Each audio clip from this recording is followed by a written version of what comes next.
सो hey guys, सो आज आप लोग का फर्स्ट एग्ज़ाम था सीएमए इंटर का। पहला एग्ज़ाम था लॉ का। आई होप सबका अच्छा गया होगा। तो चलो क्वेश्चन डिस्कस कर लेते हैं। एमसीक्यू डिस्कस करूँगा, ज़्यादा लेट नहीं करूँगा। चलो डिस्कस करते हैं। सबसे पहला क्वेश्चन क्या था? लोक अदालत और peoples courts have been established by the government to settle disputes by way of. इसका आंसर होगा ऑप्शन ए, कंसिलेशन। ठीक है। क्वेश्चन नंबर 2 आता है, when the consent is cause by undue influence the agreement under section 19A is.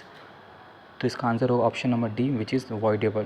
Question number 3 आता है, an unlawful act by which an intending purchaser is prevented from bidding और raising the price at an auction sale is known as. इसका answer होगा C, damping. ठीक है, 3 का सी। 4 बात करते हैं, negotiable instrument act make specific mentions of 3 of the instruments. 1 is cheque, second is bill of exchange and third is option number A, which is promissory note. तो 4 का option number A. Question number 5 है, क्या in an LLP which partner is typically not involve in day to day operations and as well as decision making. तो option number D होगा, nominal partner. 5 का D. ठीक है। 6 में बात करते हैं, certificate of fitness young person को, यंग वर्कर को कौन देता है, ग्रांट कौन करता है? तो सर्टिफाइंग सर्जन ही देगा। ठीक है। 6 का ऑप्शन नंबर बी होगा, which is certifying surgeon. 7, who is the following is not a principal employer. तो इसका आंसर होगा option number D, legal representative of the contractor. ये नहीं है प्रिंसिपल एम्प्लॉयर। क्वेश्चन नंबर 8 का बात करते हैं, after buyback the company shall not make a further issue of share within a period of. इसका आंसर होगा 6 month, which is option number B. Question number 9, in every company limited by shares shall keep and maintain register of members in form number MGT1। ये तो सबको पता है। ठीक है। 9 का ऑप्शन नंबर ए, MGT1। 10 बात करते हैं, the matter shall be contain in article of association of a company limited by shares have been prescribe in table.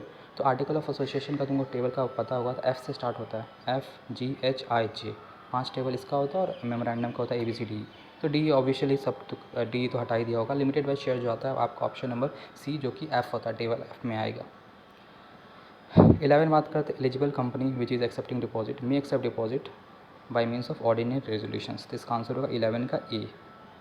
12 बात करते हैं, अपॉइंटमेंट ऑफ वोमेन डायरेक्टर का। सबको पता है 100 और 300 था। 100 मीन 100 टर्नओवर, ये 100 तुम्हारा पेड ऑफ शेयर कैपिटल था और 300 टर्नओवर था। ठीक है। तो 12 आंसर होगा ए, विच इज़ 100 करोड़ और मोर। ठीक है। 13 में बात करते हैं, डायरेक्टर अगर प्रॉपर्टी और एसेट से रिलेटेड अगर डायरेक्टर कोई भी डायरेक्टर एज अ ट्रस्टी काम करता है। ठीक है। तो 13 का होगा सी, ट्रस्टी। ठीक है। 14 बात करते हैं, काइजन कॉस्टिंग के बारे में बोल रहा है, तो ऑब्वियसली कंटिन्यूस इंप्रूवमेंट होगा। 14 का ए, बचपन से पढ़ते आ रहे हैं, एथिक्स में था। ठीक है। और 15 आता है, moral management require ethical leadership. इसका it entails more than just. इसका आंसर होगा not doing wrong, which is option number A, 15 का ए। सारे आंसर राइट है, अपने चेक कर लेना और अपने स्कोर्स मुझे कमेंट में बता देना। अगर वीडियो अच्छा लगे तो चैनल को सब्सक्राइब कर लेना। So thank you so much.